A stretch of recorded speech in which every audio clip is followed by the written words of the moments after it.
ದಕ್ಷಿಣ ಭಾರತದಲ್ಲಿ ಪ್ರಬಲರಾದ ಮರಾಠರು, ಹೈದರಾಬಾದಿನ ನಿಜಾಮ, ಮೈಸೂರು ಸಂಸ್ಥಾನದ ಸರ್ವಾಧಿಕಾರಿ ಹೈದರಾಲಿ ಖಾನ್ ಇವರ ನಿರಂತರ ಏಳುಬೀಳುಗಳನ್ನವಲಂಬಿಸಿ ತಮ್ಮ ಅಳಿವು ಉಳಿವುಗಳನ್ನು ಕರ್ನಾಟಕದ ಎಲ್ಲ ಪಾಳೆಯಗಾರರು ನಿರ್ಧರಿಸುತ್ತಿದ್ದ ಪರ್ವಕಾಲ.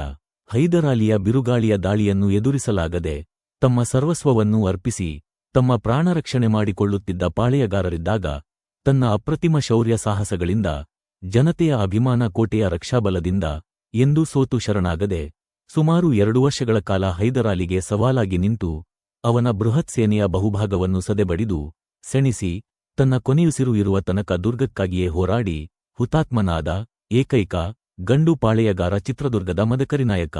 ಮದಕರಿನಾಯಕನ ದುರಂತ ಒಂದು ನಾಡಿನ ದುರಂತ. ಅವನೊಡನೆ ಅಂತ್ಯವಾದ ದುರ್ಗದ ಹಿರಿಮೆ ಮತ್ತೆ ಚಿಗುರೊಡೆಯಲೇ ಇಲ್ಲ.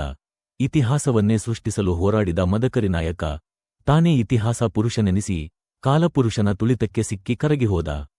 ನಿಜ, ಆದರೆ ಮದಕರಿನಾಯಕನ ವ್ಯಕ್ತಿತ್ವ ಕನ್ನಡಿಗರ ಮನದಿಂದ ಇನ್ನೆಷ್ಟೇ ವರ್ಷಗಳು ಕಳೆದರೂ ಕರಗುವುದು ಸಾಧ್ಯವಿಲ್ಲ.